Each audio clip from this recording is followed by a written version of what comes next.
विभाजन करने में जुटे हैं। इनके हर प्रयास का एक ही मकसद है, भारत का समाज कमजोर हो, भारत की एकता कमजोर हो।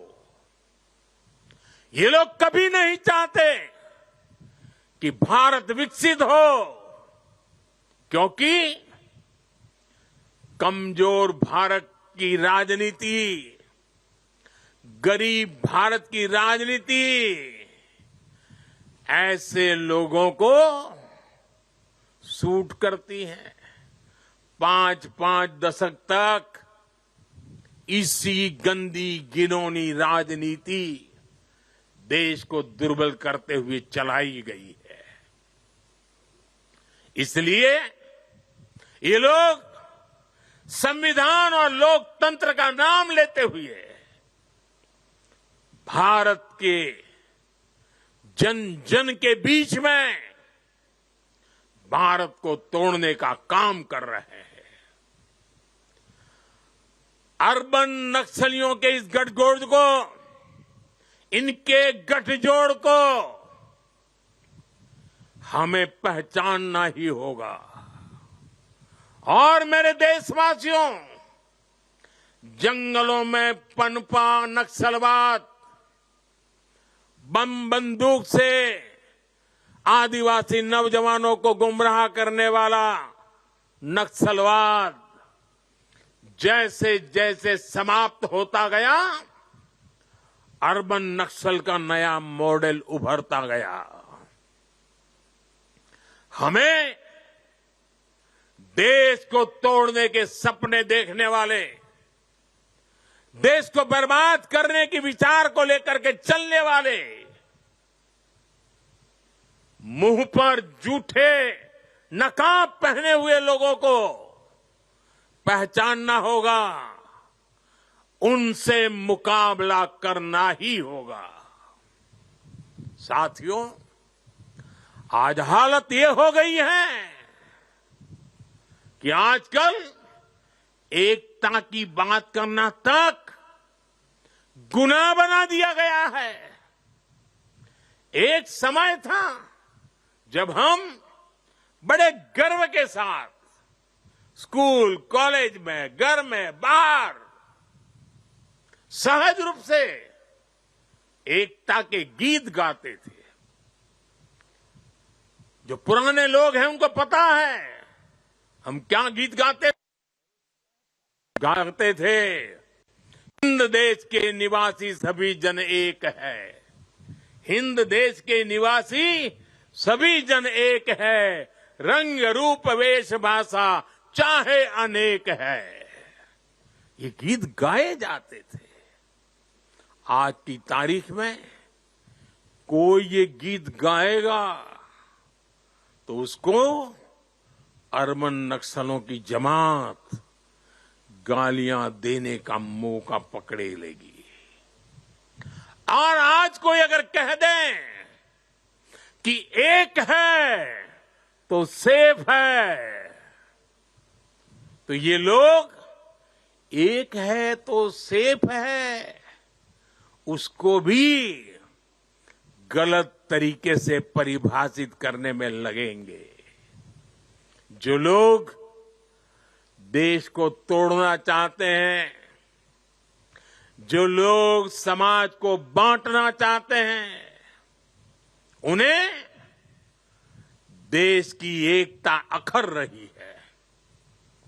और इसलिए मेरे देशवासियों, हमें ऐसे लोगों से, ऐसी विचारों से, ऐसी प्रवृत्ति से, ऐसी वृत्ति से पहले से भी ज्यादा सावधान होने की जरूरत है। हमें सावधान रहना है।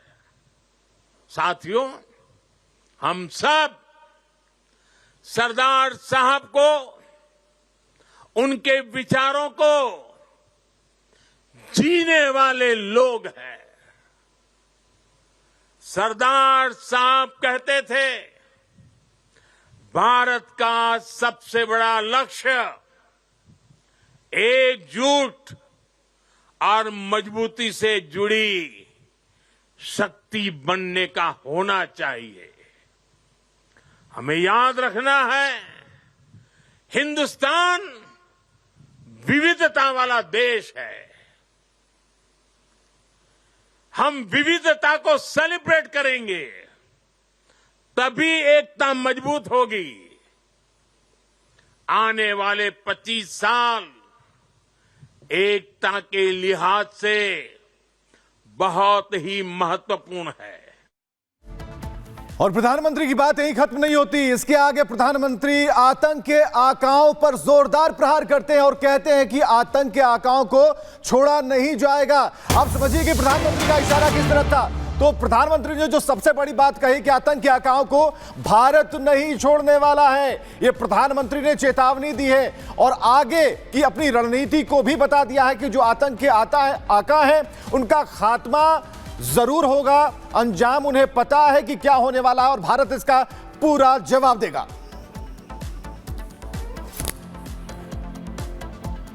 ने ऐसे अनेक मुद्दों का समाधान किया है जो राष्ट्रीय एकता के लिए खतरा थे।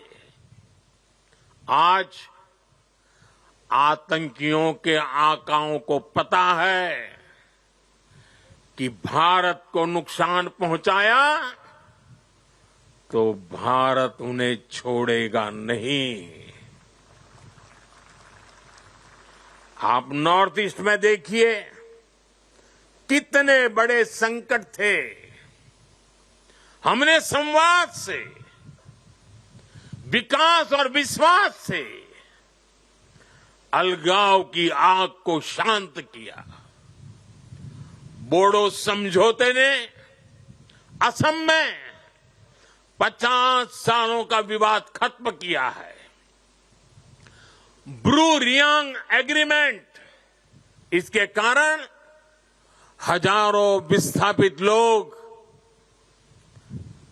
अनेक दशकों के बाद अपने घर लौटे हैं।